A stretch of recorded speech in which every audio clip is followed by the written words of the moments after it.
All right, everyone, why don't we get started?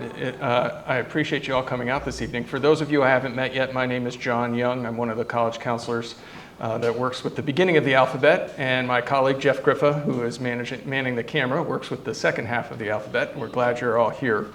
It's my pleasure to introduce Sam Veeder to all of you. Samantha has over 30 years of experience in the financial aid profession, previously serving as Director of Aid at Syracuse University, Nazareth College, Hobart and William Smith Colleges, and Keuka College. Over the years, she's been very active in state, regional, and national professional organizations like NAFSA, the National Association of Student Financial Aid Administrators, and has been recognized with awards for her contribution to both the New York State Association and the Eastern Association of Financial Aid Administrators. In addition, and maybe most important, she has successfully navigated the college search and aid process with her own 2 children. She is my first call when I have any questions when it pertains to financial aid. Currently, the University Senior Director of Enrollment and Financial Aid at the University of Rochester. Please join me in welcoming Samantha Veeder to the stage. Thank you, John. John and I go way back, many, many years at Hobart and William Smith. We were just kids then, and now we're just teenagers, so that's great. And you, I think, have this presentation, so you have my information here. It doesn't matter if you're not looking at Rochester. I'm happy to help you with questions. Maybe just remind me like, hey, Sam, I saw you at McQuaid, and here's my follow-up question, and I'm happy to answer questions and help you navigate no matter where your son is looking at school. I also am keenly aware that I'm standing between you and Monday Night Football. My own fantasy team is resting on the performance of a running back tonight, so I am anxious to get home too. Or, you know, I think isn't tonight like Golden Bachelor or something starting? Oh, The Voice. So like I am standing between you and much better things. So we'll get through this process. I also do this a little differently than my colleagues do.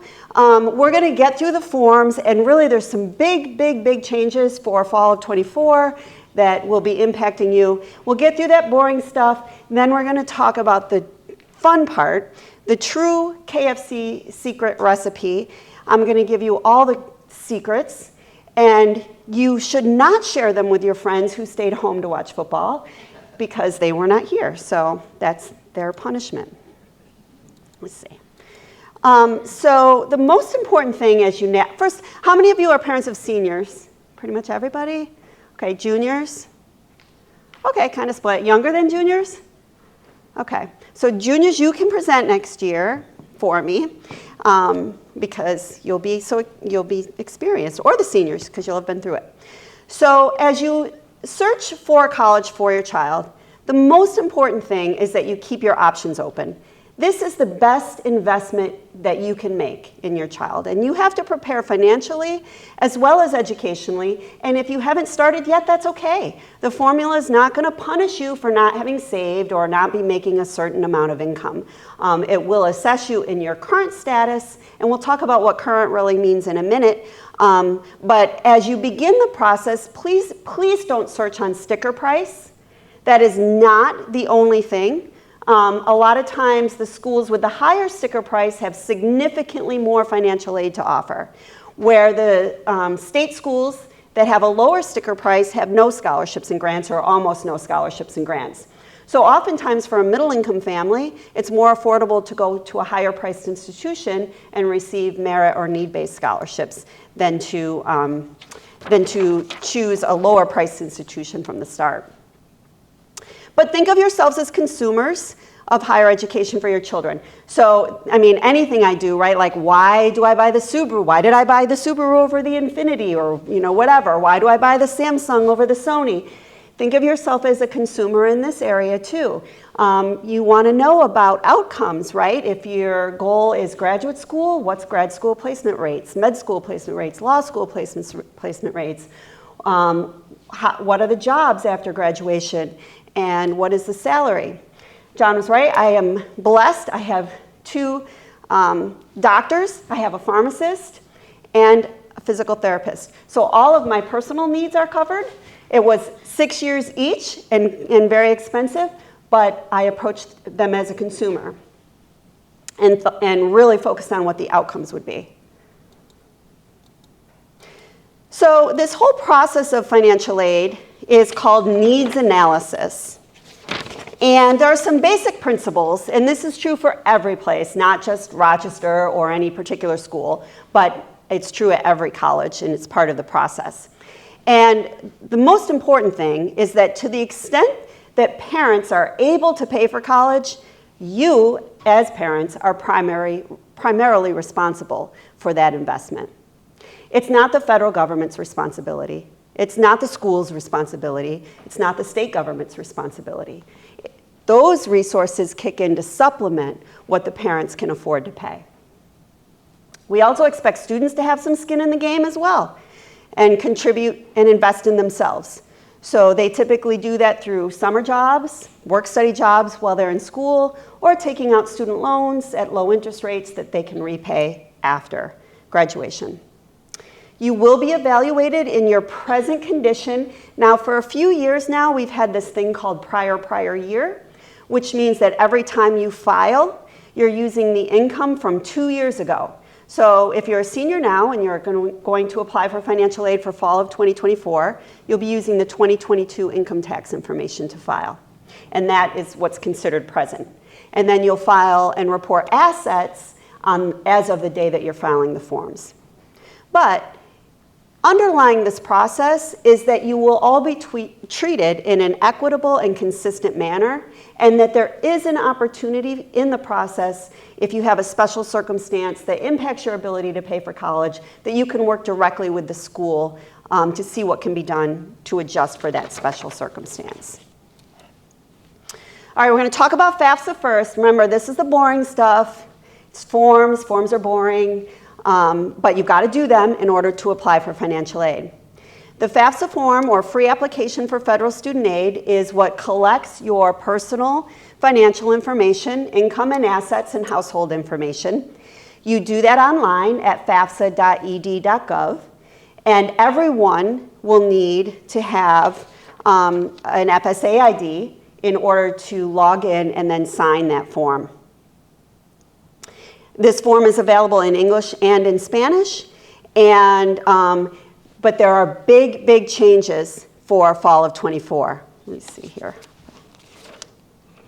Yeah, so let's go through those next.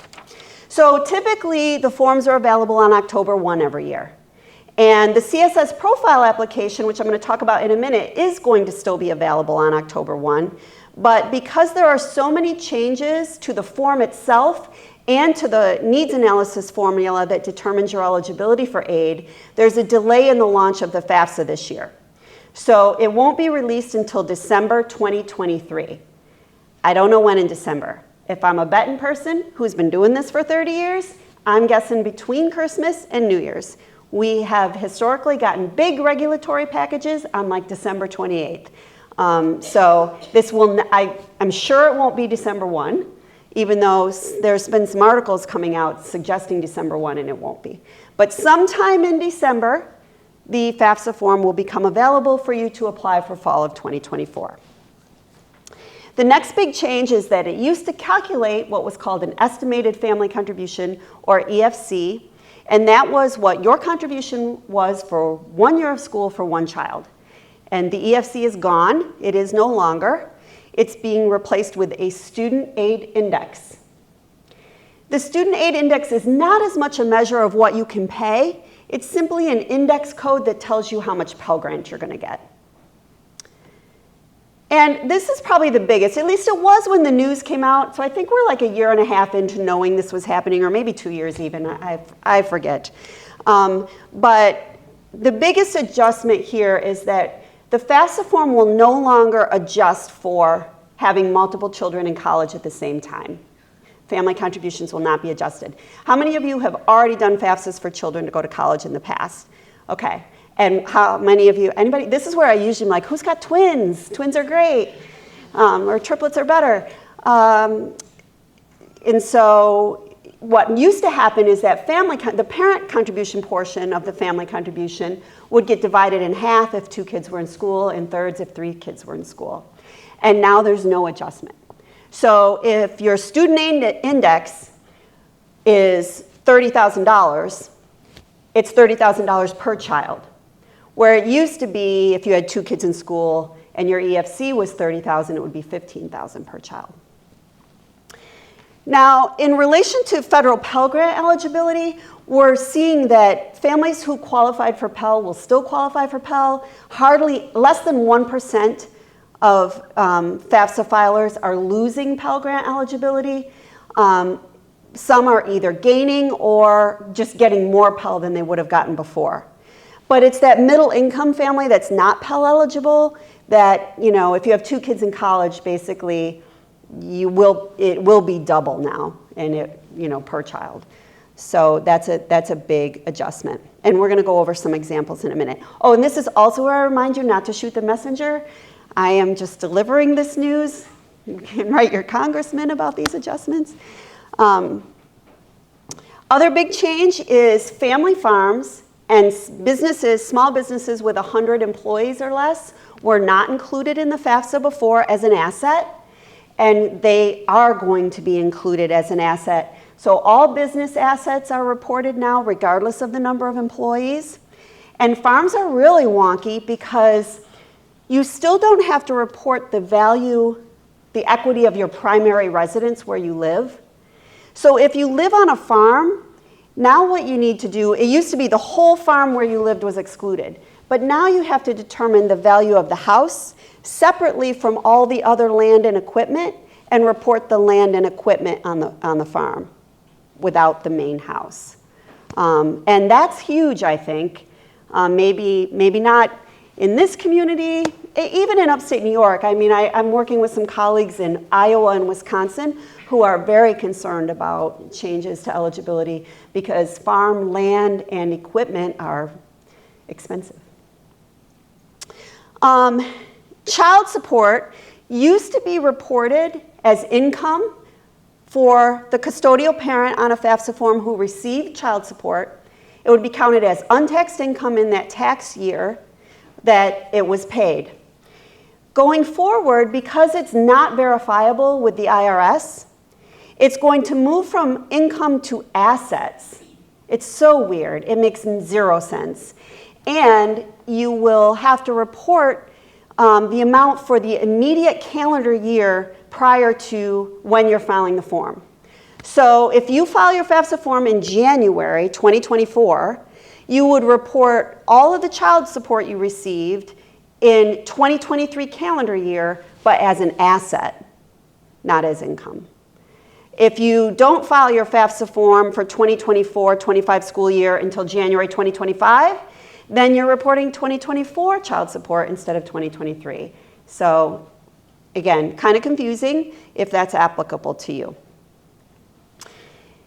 A few years back, I remember this agreement finally came into place with the Department of Education and the IRS called IRS Data Retrieval, and I couldn't believe it. I came to these nights, I'm like, I never thought this would happen in my lifetime of working. But here it is, this agreement where you could be doing your FAFSA, link out to the IRS, authenticate your identity, and dump your data back into your FAFSA form so that you didn't have to enter your income information. It was a magical thing. Now we're taking that to a next level, and it's an automatic data exchange with the IRS. So before, the data moved, but the Department of Education could never have access to your IRS data. Now there's a behind-the-scenes access agreement. So what you have to do, absolutely have to do now, it used to be voluntary, is you have to authorize this electronic data exchange with the IRS. And so does your child. Whether you filed a tax return or not, you both must authorize that exchange. If you don't, everything stops. No FAFSA, no aid eligibility, no nothing. You have to authorize this data exchange. And then once the data comes through, no touchy the data. If you touch, it nullifies everything, and then we'll have to step in and do a lot of fixing. So it's automatic, comes over, and then no touchy after that. Now you might have a situation where, for example, you are separated now but filed a joint tax return in 2022, where we do want to pull apart those two incomes from a married joint return into separate. returns. But you're going to need to work with your financial aid office to make that happen. You still have to do the automatic authorization and dump the data in first. The other thing that's really unique is this concept of contributors. So when I was in school, actually, my mom thought I was going to Colgate and I went to Ithaca. So that's how engaged my mom was in my whole process. I was a low-income kid, Pell Grant recipient, and I did the whole thing myself. I actually worked in the aid office, right? And it was paper. I filled it all out and said, Mom, sign here. And then there's the other, and then I became a parent who then did it the other way, right? Like kids sign here and I did everything. So I went from not having an engaged parent to being that helicopter parent. Now it's really hard to be either one of those because everyone is a contributor and you have to do your own homework. So Johnny is going to go on and start his FAFSA form and say, hey, my mom is so-and-so and here's her email address, and my dad is so-and-so and here's his email address. And then it's going to shoot off an email and say, hey, Sam Veter, Johnny says, you know, you're a contributor on his FAFSA form. If that's correct, please link out and do your thing. So if you're married, filing jointly, only one of the two parents has to be a contributor, one of the two, not both of you. Or if you're a single parent household, then that parent has to be the contributor. But it will send you an email. You then have 45 days to do your thing. If you don't do it within 45 days, everything's null, got to start over again. So I think that's going to be really a problem too, because connecting the dots on all of that. Any questions? Yes. What's the point of the child doing the FAFSA in addition to the parent? It's actually their application. So it starts out their name, their social security number, their data, and it's their form. It becomes their federal record of the aid that they got, and then these parents are contributors to put in their income information to determine eligibility. Oh, so it's not two separate forms? No, it's one form. It is one form. So yeah, once they start their form and say who their contributor is, you'll have access to log in and it'll link up to their form. The good news is you can both be in it at the same time. So if, you know, Johnny's doing it and sends you the email and you're like, oh, okay, and you click on the email, you can be on, you know, separate computers and both in the record and updating it at the same time. But it will result in one application being completed with all these contributors entering their own data. Yes? If the child's parents are divorced, are they both required to be contributors? No. They're on the FAFSA form, they're not in a divorce situation. If the child's parents are divorced and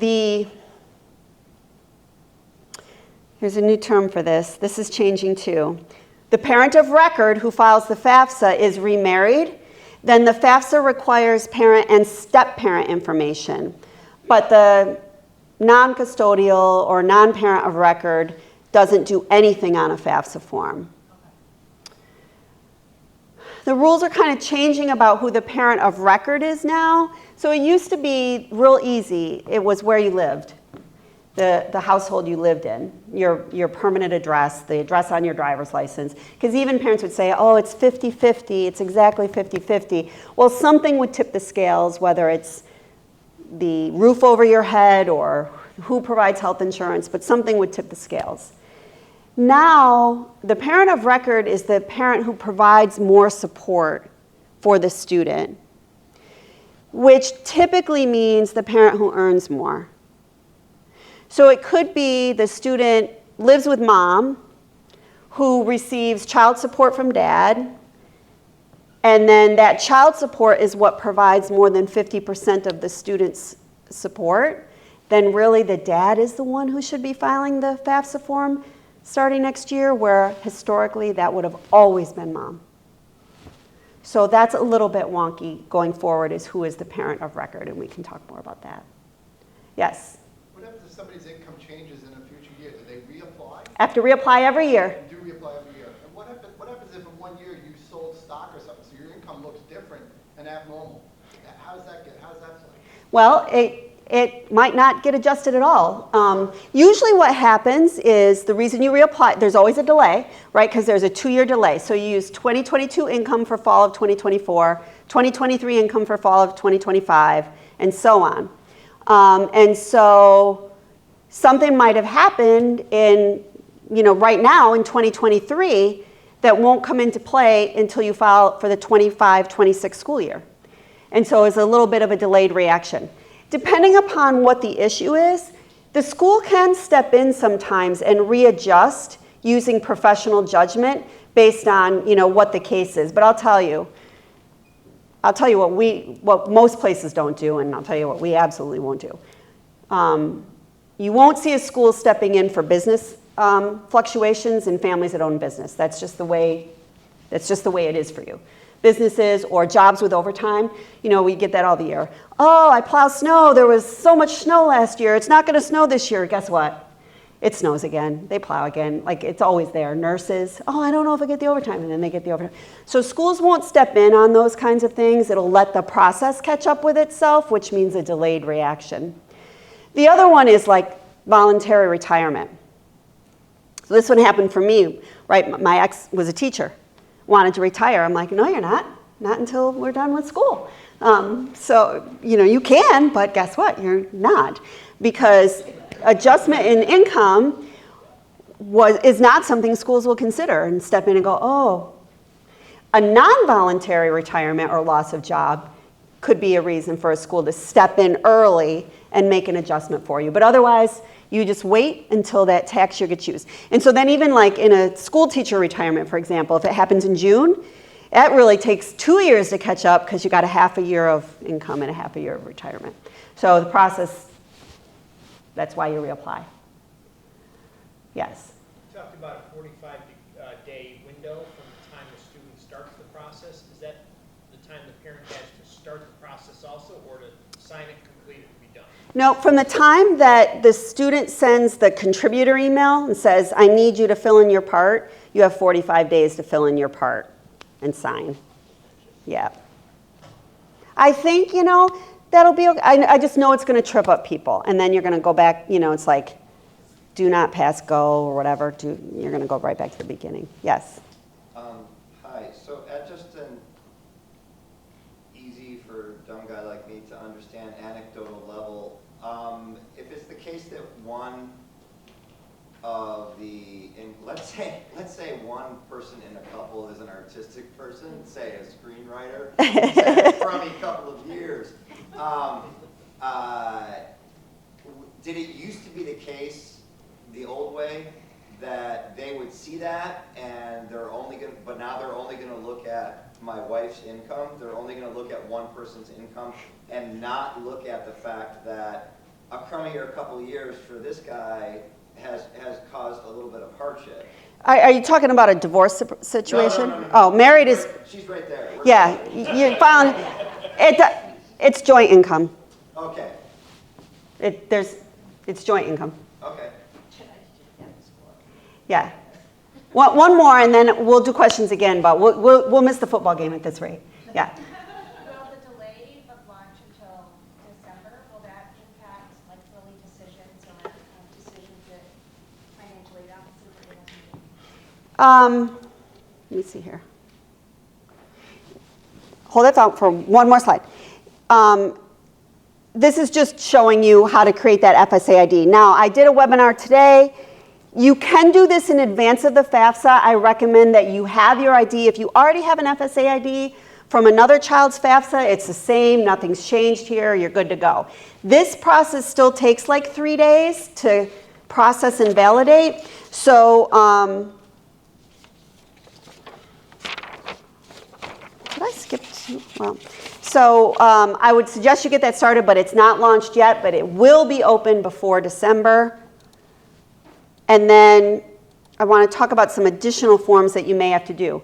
So to answer your question, there's early action, early decision, and regular decision processes. Typically with early decision, those deadlines are all earlier, and you get your decision and your financial aid usually around the middle of December or just before the holidays. It's a beautiful thing. My son did it. He loved it. He played basketball. He was happy to be done and not have to worry about that process for the rest of his senior year. Schools that do that, in order to give you the aid, they may require something other than the FAFSA to collect your information, which could be the CSS profile form through the College Scholarship Service, which is the College Board. You know the College Board already from AP classes, PSAT, SAT, same login. The College Board has a separate form called the CSS profile. It's basically the FAFSA on steroids. It's going to be out on October 1. And so a lot of schools, Ivies, Ivy wannabes, big research places like Rochester, we all use the profile because we all meet need, but we define need with the profile and not with the FAFSA form. So schools, if you're applying to that use the profile, it will not impact their early decision cycle at all. You'll just apply for early decision, apply for aid with the profile, and everything will look normal. You'll still have to do the FAFSA when it comes out and then send it to the school later and they'll review it before they can process federal aid. Other schools may use an institutional financial aid application and say, hey, we got to collect something from you. The FAFSA's not out. We don't want you to do the profile. There is a fee for the profile form. However, for families that make $100,000 or less, the fee is automatically waived. Or if you've received a fee waiver on SAT, you'll automatically get a fee waiver on the profile. So some schools might just say, here, here's our financial aid application that you need to fill out and return to us. The problem with this whole concept is this whole change in FAFSA is called FAFSA simplification. That's what the feds called it, right? And it is not. It is FAFSA complication for me and for you. And so now what happens if your child's looking at 6 schools, 2 use the profile, 3 have institutional aid applications of their own, and 1 just says wait for the FAFSA. Now you've got to keep track of like lots of forms instead of just 1 or 2 forms the old way. So that's something you'll want to check the websites of every school your child's looking at to see what they will require, if anything, in addition to the FAFSA form. Now, CSS profile, again, FAFSA on steroids, everything that's on the FAFSA, plus a whole lot more information about you, including it requests information from both parents under the concept that both parents should pay to the extent that they can for their child. So a divorced or separated household is going to have 1 FAFSA and 2 profiles.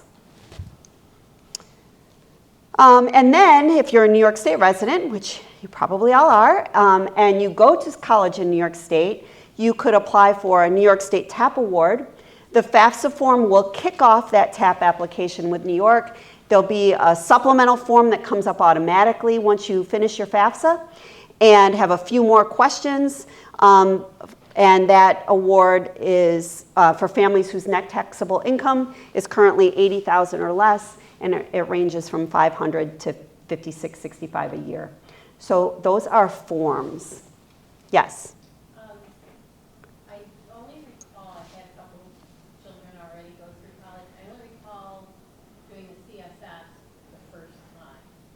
And that's it, right? Unlike the FAFSA, which is due annually. Depends on the school. There are some schools who do that deep dive year 1 and then use the information they have and don't require it on renewal. Schools like Rochester, all the Ivies, and we all require it every year. Oh, thank you. So it just depends on the school. Okay, see, forms are boring. Time to have some fun. So what happens when you file the forms? So they come to the financial aid office, and we use them to determine eligibility for financial aid by preparing what we call a financial aid package. We have to send that notification to the student. We cannot send it until they are officially admitted. So some schools will do it with the acceptance. Some schools it comes shortly after the acceptance. Merit scholarships might come from the admissions office with the acceptance. And then financial aid follows with the full financial aid package, including merit and need-based aid. We describe the whole cost of attendance, how the student's financial need was determined, the amounts the amount of the student's financial need, and then the amount and type of every source of financial aid, whether it's a loan, a grant, a scholarship, a work-study offer. Now, I had mentioned earlier, hold on, let me catch up with myself, this thing about special circumstances. So special circumstances are things that cannot be documented using the FAFSA, although the CSS profile has free-form space for you to write in what's going on with you, and guess what? We read them. When you're filing a profile for a school that requires that, we read these applications and your tax returns and your W-2s and your schedules just the way admissions reads an application and all the supporting essays. We read these files and we really get to know you. So if you write something on the profile, we may even reach out and say, hey, tell us more about this. This might impact your aid eligibility. You will also want to send a written explanation and documentation to the financial aid office at each school. The college will review it and make any adjustments if necessary under their professional judgment authorization provided to them by the Department of Education. Once that school makes a decision, it is final. It cannot be appealed through the Department of Ed, and it can be different. So you could be applying to Rochester, Cornell, Fisher, Elmira, and you could get, some approve your circumstance and some deny. It depends on the school's policy and your circumstance. So those circumstances would be things like loss of employment, or divorce or separation is a big one, or death of one of the parents since the tax year was filed. And another big one that's common is unusual medical or dental expenses not covered by insurance. Most schools do not cover secondary school tuition or not adjust for you paying for secondary school tuition, but some of the more prestigious institutions / Ivies will make adjustments for private high school or private elementary school. Again, it depends on the school. And then there's this thing that's new this year called unusual circumstances. I'm very worried about this also. So I'm worried about everyone needs consent or the process is dead in the water. I'm worried about the contributors, and I'm worried about unusual circumstances. In the old days, there are and continue to be criteria that automatically makes a student independent when they file for financial aid, and they don't have to put parental information. And that criteria is not changing. So you have to be 24 years old, an orphan or a ward of the court, married, a graduate student, have legal dependents of your own that you support more than 50%, or be a veteran, or be a homeless youth. That's it. If you don't meet those criteria, then you have to provide parental information. So in the past, if students didn't meet that criteria and didn't provide parental information, the form was rejected. And again, would not process until parental information was provided. This new unusual circumstances, they can now just file and say, oh, I can't get my parents' information. And the form will actually process. And then it's going to get to the school, and now we're going to be the heavy and say, no, you prove to us, or go back and put mom and dad's information on the form. That's going to delay the process. They're going to have to go back and add, because it's very rare that schools approve dependency overrides. You have to meet that criteria that I outlined for automatic. So this is concerning. So please, as you're going through this, make sure that you do put your information and that it goes through the process and doesn't cause additional delays. So what is financial aid? So there are scholarships, grants, loans, and work study. Scholarships and grants are the free money. That's the gift aid. You want lots and lots of that. And then there's the self-help aid, which is the loans and the work study, and that's the way the student helps themselves pay for college. You have need-based financial aid, which means that you file these forms, and based on your household income and assets, you qualify for need-based financial aid. And then there's non-need-based aid, which has nothing to do with your income and assets, and is either merit-based, talent-based, leadership-based, denominational, you name it. But it's up to the school and what they have to offer. The Ivies, for example, have no merit. Everyone's outstanding, right? No merit aid, but they meet full need, oftentimes with no student loans. And then as you go further down the totem pole of prestige, you'll see lots and lots of merit, but then schools less likely to meet your full demonstrated need. So if your need isn't met, that gap gets pushed back onto you and your out-of-pocket costs are higher. And then, there's kind of everything in between. I'll just say Rochester sits in this sweet spot where there's very few schools, 20 or 30 in the country, that we offer a robust merit scholarship program that rewards achievement regardless of need, but we also meet full demonstrated need, and not many schools do both. But the aid will be awarded to you either based on need or not, depending upon what the school has to offer. And it will come from the federal government, the state, maybe an employer. Some places have tuition benefits. Some places have tuition benefits that transfer to other schools. Private scholarships, right, through local community organizations or through the high school, but most of the aid comes from the colleges and the universities. The federal programs are primarily the Pell Grant, and then what's called SEOG, which is a supplemental grant. The feds give that grant to the school, and then the schools divvy it up to Pell Grant eligible students. There's the Iraq and Afghanistan Service Grant, a Teach Grant program for students who intend to go on to be teachers in high-need subject areas at low-income schools, a work-study program, and then, of course, the student and parent loan programs. States also have state aid programs. New York does have one. It has two. We have the need-based program called TAP, and then they have a merit scholarship program as well that offers scholarships to students. The FAFSA triggers that application process again. We talked about that. And then in New York, there'll be a subsequent form to fill out. New York does not transfer its money out of state. Most states do not. The only states that transfer their money are Vermont, the District of Columbia, and Rhode Island. But most aid comes from the college and university and can be awarded based on merit or need, depending upon the school's policies, and can be gift aid or self-help. And then those schools are going to use those FAFSA and profile forms or institutional applications to determine your eligibility. Private would be, like the Wegman Scholarship, the Rotary Scholarship, or things from your local community. And then again, some employers have tuition benefits for children of their employees. Okay, this is what you came for. This is the secret recipe for how to determine eligibility for financial aid. It's really simple. You're like, this is what I came for?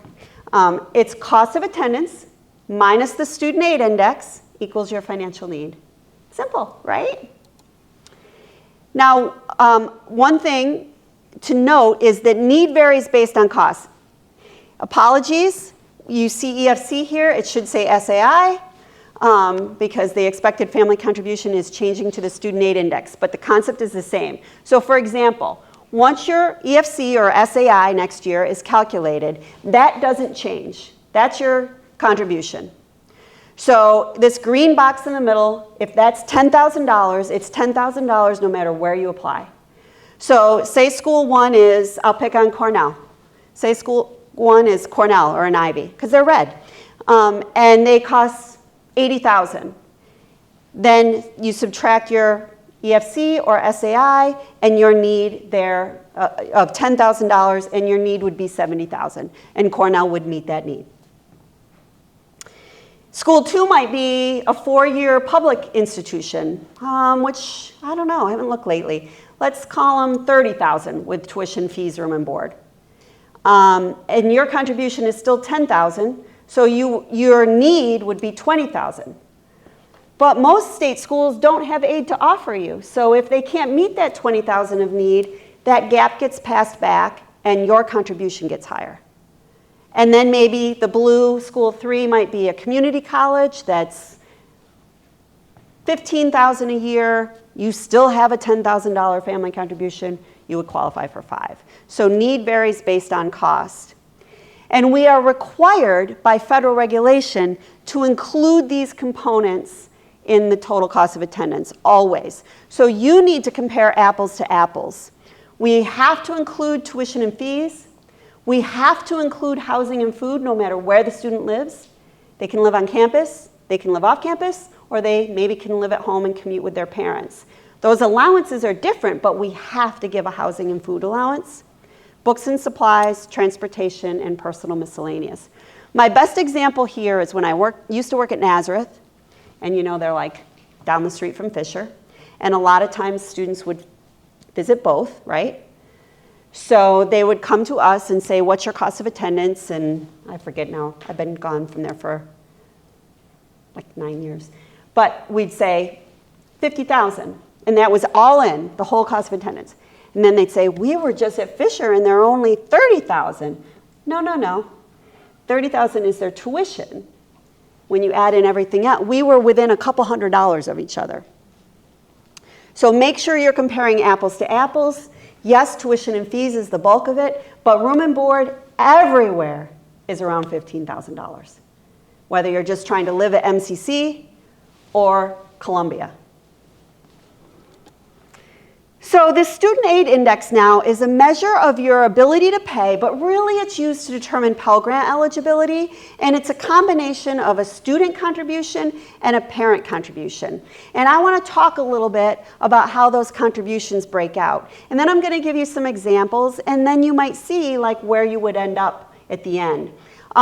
Federal Student Aid did just put out an SAI estimator. It's live now, so you could even put some information into that.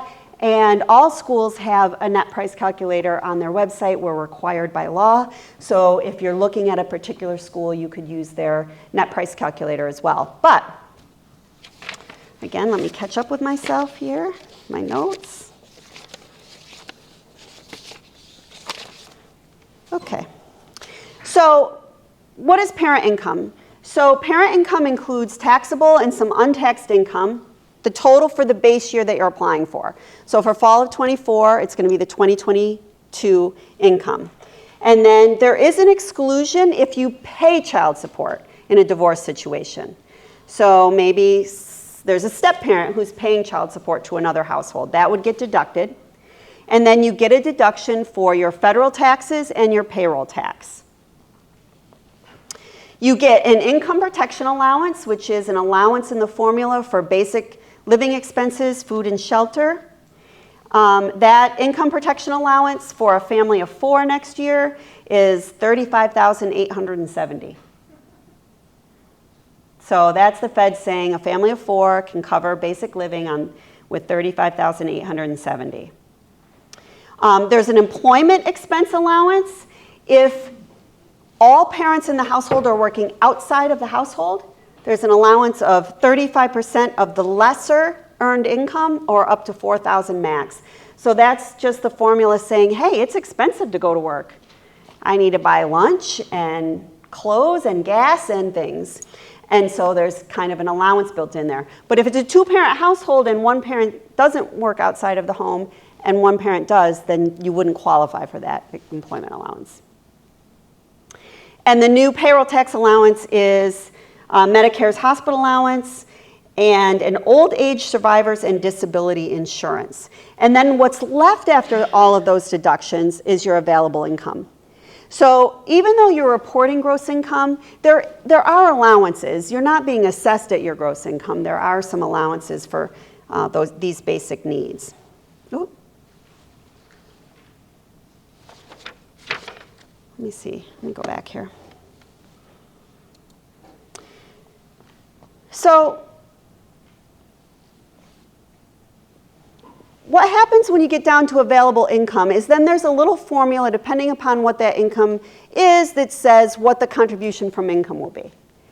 And generally speaking, roughly, I've got to get used to this new SAI, and my calculations that are coming up are on the new SAI, but it would be historically that if the income, I'm going back to total income now, okay? Forget all of this. Blah, blah, blah. Let's just look at total income and give you an idea of what you might expect as a contribution from income. If that total income is $30,000 or less, then probably a 0 contribution or pretty close to 0. But from 30, I'll call middle income to be about 80 or 90. Middle income has many different definitions, can go as high as 150, but for FAFSA purposes, income from 30 to around 80 or 90, you're going to see about 10 to 15% of your income is going to be contribution. So 50,000 would be 5,000, 60,000 would be 6,000, something like in that ballpark. Higher than 90, it goes like steep like this, right? So a family of 4 makes 120,000. You're going to see a contribution probably 20,000 from income alone. This is how everyone looks at me in this section of the presentation every single time. This is the worst part of the formula. It hits your income really, really hard. If you have a way to change your income on your tax return and still make money, then that is, that will make you more eligible for aid. But it hits your income very, very hard. You said that was 20 and you have 2 kids, now it's 40. Well, yeah, 20 per kid. And it used to be that 20 was 10 per kid. Now it's 20 per kid and it's 40. Yeah. I'm not sure what all schools are going to do. Here's one thing I should have mentioned too when I talked about the profile. All of the schools like Rochester, all of the Ivies and the Ivy wannabes and the big research universities like Rochester that use the profile, we are still adjusting for number in college for our money. We will still adjust that contribution down. We can't do it for federal loans and Pell Grants, but we can do it for our grant money, and all of those schools are committed to that. So FAFSA only schools like SUNYs and regional privates, it's unclear at this moment what they're all going to be doing, if anything. We've been told by the feds that we can make a professional judgment adjustment, but what we can't do anymore is just go in and change the formula to 2 in college and recalculate, because it doesn't exist in the formula anymore. So what we can do is say, oh, how much did you pay out of pocket for the other child to the school, and prove it.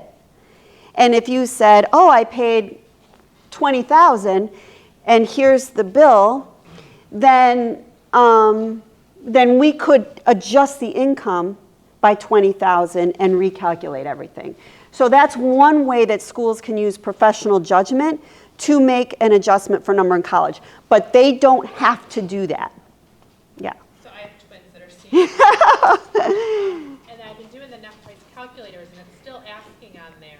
I don't think they're up to date yet. So we just got our net price calculator stuff last week. We've updated our text, but I don't think the math is working. Give me a couple more weeks. I would give it a few more weeks. I think their schools' net price calculators are still calculating the old way and adjusting the EFC for number in college. Do you think those will be updated before the new FAFSA's out? They should be.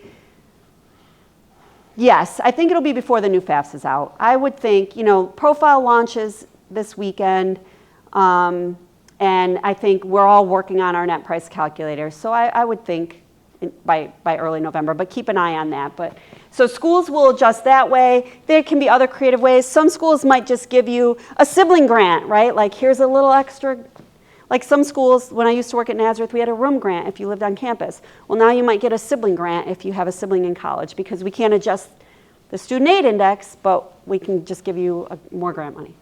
Yes? I'm sorry to touch on this, but would you say you would look at undergrad? You have a daughter in a private school? No.